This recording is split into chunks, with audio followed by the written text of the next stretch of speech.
This is 106.1 KYVZ. Good Thursday morning. Joe Zurich visiting with Ag meteorologist Chris Schromick at Decision Weather Now, as well as America's Weather streaming channel. Chris, another kind of a pleasant start to an early morning. Yeah, Joe, we talked about kind of a roller coaster in temperatures here to finish the week, head into the weekend and early next week as we've got a couple systems to deal with. We have one that will be moving through the northern plains today and into through Iowa that'll swing a cold front through here this afternoon. So we're going to be starting out here this morning with rather mild temperatures and a southwest breeze at 10 to 15 miles per hour. Those temperatures are starting out at 45 degrees in McCook, 43 Norton, 44 Oberlin. You get over to Oberlin and Atwood, we're at 49. We got 51 in Goodland and 50 out there in Burlington. The frontal boundary that we're talking about is now sitting over northeastern Colorado. That'll swing through here this afternoon, but prior to that, we'll see temperatures climb into that mid to upper 70s. We'll see that mid-afternoon front come through. That'll switch our winds to a northwest direction, and for a period of time, we'll see 20 to 30-mile-an-hour winds. This will elevate fire conditions and concerns, particularly to the west and southwest of the line from Goodland to Oakley and out there in Colorado. For the rest of us, we'll have our relative humidities up there a little bit higher, and the winds won't quite be as gusty on that frontal boundary, so that is where we're going to have that watch or the kind of the higher risk for the fire weather conditions. As far as we go tonight, we'll see those temperatures drop to overnight lows in the lower 30s to middle 30s, particularly in those low-lying areas along the Frenchman, the Republican River, down the Beaver Creek, and some of those areas. Along highways 34 and 36, there is a frost advisory for the overnight hours and tomorrow morning. Also for the counties to the west of Highway 20 along I-70 will be in that. And we're expecting those morning lows to be right around that 34, 35 degrees.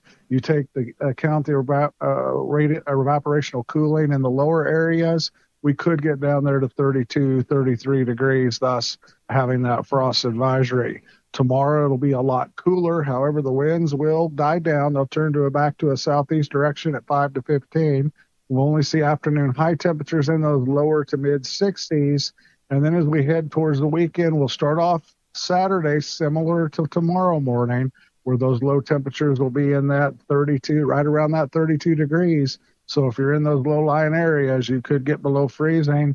And thus we do expect another frost advisory for Saturday morning. Saturday afternoon, we'll see a warm-up, and that warm-up will continue all the way through Monday. We'll see temperatures climb back up there around the 70-degree mark for Saturday. Winds will become breezy, turning back to the south at 15 to 25 miles per hour. We'll head towards upper 70s to around 80 on Sunday, lower 80s on Monday, and that'll be ahead of our next system for Tuesday and Wednesday that will come through here. That'll be a pretty strong cold front, but we don't expect any moisture with that until it gets to the east of the area. And we'll see temperatures there on Tuesday around the upper 60s to 70. Those gusty winds will come back into the forecast.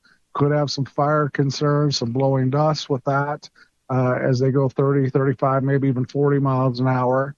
And then we'll see much cooler temperatures for Wednesday and for Halloween, where highs will only be in the 30s, and those overnight low temperatures will probably go into the upper 20s, low 30s, thus a hard freeze is more than likely as we head there for Wednesday and the morning of Halloween. Looking beyond Halloween, we continue to expect an active pattern to start November. Could have some rain showers there Friday morning after Halloween, and then another disturbance around the 3rd and 4th, the 8th and 9th, and those systems could bring in also precipitation to the area. Also would expect colder temperatures as they're coming from the north and west, and maybe we'd be talking some rain or snow, particularly out there in the higher elevations out in Colorado. Once again, that's Ag meteorologist Chris Schromick at Decision Weather Now, as well as America's Weather streaming channel. For KYVZ Radio, I'm Joe Zurich.